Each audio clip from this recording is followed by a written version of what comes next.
안녕하세요. 안녕하세요. 네. 자, 법규 강의하고 있는 김희영입니다. 우리 그 착한 사람을 뭐라 그래요? 법 없이도 살 수 있는 사람, 이렇게 얘기를 하잖아요. 근데 법 없이 살 수 있는 사람을 다시 두 부류로 나눌 수 있다면, 하나는 법에 대해서 아주 잘 알고 있는 사람, 그걸 우리 유식한 사람이라고 할까요? 하여튼 법에 대해서 잘 알고 있는 사람이 있는가 하면, 법에 대해서 무지한 사람이 있단 말이에요.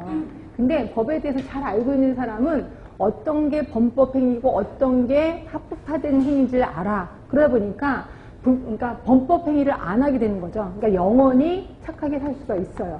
그런데 비해서 법에 대해서 무지한 사람, 또 법에 대해서 알려고 하지도 않는 사람은 자기도 모르게 범법행위를 하는 경우가 꽤나 많습니다. 예, 그래서 나는 그냥 남을 도와주는 입장에서 했는데요. 근데 그게 나중에 범법행위로 가게 된다는 거죠. 그래서 대부분 보면 우리가 나중에 이제 간호사가 되잖아요. 그래서 현장에서 뭐 사람의 생명을 다루는 행위를 하다 보니까 꼭 범법행위를 나도 모르게 하는 경우가 있어요. 근데 희한하게 닥터들은 유식합니다. 똑같이 법을 배우거든요. 우리랑 똑같이 배우는데도 불구하고 이게 머릿속에 많이 남아있어요.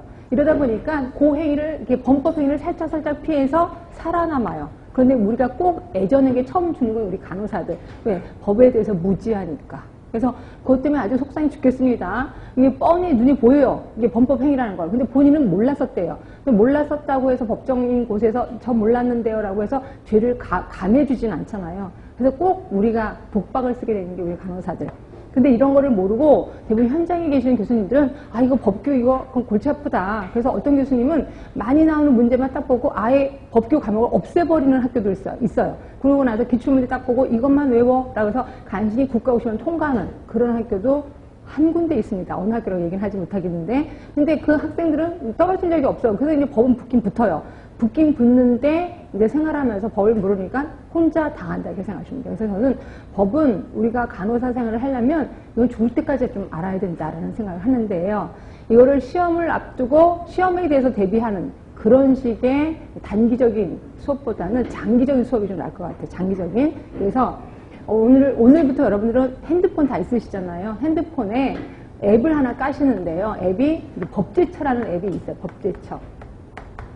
이걸 꼭 하나 깔아두세요. 그래서 깔아두고 그 다음에 툭하면 잘 모르겠다. 그럼 무조건 뒤져보시면 돼. 우리랑 관련된 법은 모두 11개밖에 없거든요. 그래서 내가 잘 모르겠다. 이거에 대해서 내가 지금 하는 행위가 범법행위인지 합법화된 행위인지 모르겠다. 그럼 찾아보시면 웬만하면 다 있습니다. 그래서 이걸 하시면 되고요.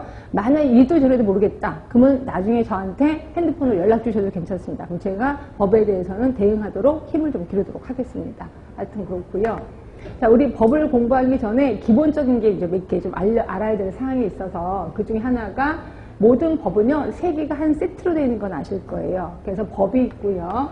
그 다음에 시행령이 있고요. 그 다음에 또 하나가 시행규칙이 있어요.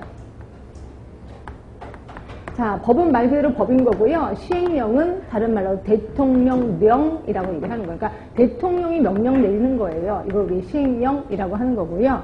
시행규칙은 누가 명령을 내리는 거냐면 보건복지부령이에요. 그러니까 보건복지부가 명령을 내리는 거예요. 그래서 밑으로 갈수록 약간 현실적인 거예요. 현실적인 거. 그리고 위로 올라갈수록 약간 기본적인 것만 제시를 하고 있는 거야. 그래서 대부분 현장에서는 우리 시행규칙에 좀 신경을 써주시는 게 좋을 거예요. 그러나 국가고시를 대비할 때는 당연히 법에 대해서 시험에 좀 많이 나오겠구나 이렇게 생각하시면 돼요. 그래서 주로 법에 대해서 제가 가르쳐 드릴 거고 또 반드시 알아야 될 것들이 령이나 규칙이 있어요. 그러니까 이런 것들은 몽땅 다 하지는 않을 겁니다. 령이나 규칙은 다 하지는 않을 거고 필요한 사항만 제가 이게 파리가 이런 필요한 사항만 거기 우리 책에 보시면 네모 박스로 되어 있을 거예요. 이게 령이나 규칙 쪽이에요. 그래서 대부분 시험 문제는 령이나 규칙은 잘 안 나오는데 그래도 나올 것들이 좀 있어서 제가 거기다 표시를 해놓은 거고요.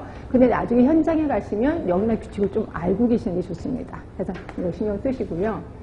그 다음에 또 법에 대해서 또 기본적인 내용이 또 하나 있는데 그게 이제 뭔 소리냐면 기본 계획서라는 게 하나 있어요. 기본 계획서. 이건 법마다 기본 계획서가 있습니다. 그러니까 우리가 11개의 법을 배울 건데 11개의 기본 계획서가 있다고 생각하시면 돼. 이 기본 계획서는 기본이기 때문에 누가 짜냐면 높은 사람이 짭니다. 높은 사람 대통령이 아니라 보건복지부 장관이 짭니다. 보건복지부 장관. 자, 이거를 몇 년에 한 번씩 짜냐면 기본 계획은 대부분 5년에 한 번씩 짜요. 그리고 나서 이거를 그 밑으로 내려요. 자, 이 서열은 좀 알고 계시는 게 좋아요. 그 밑이 누구냐면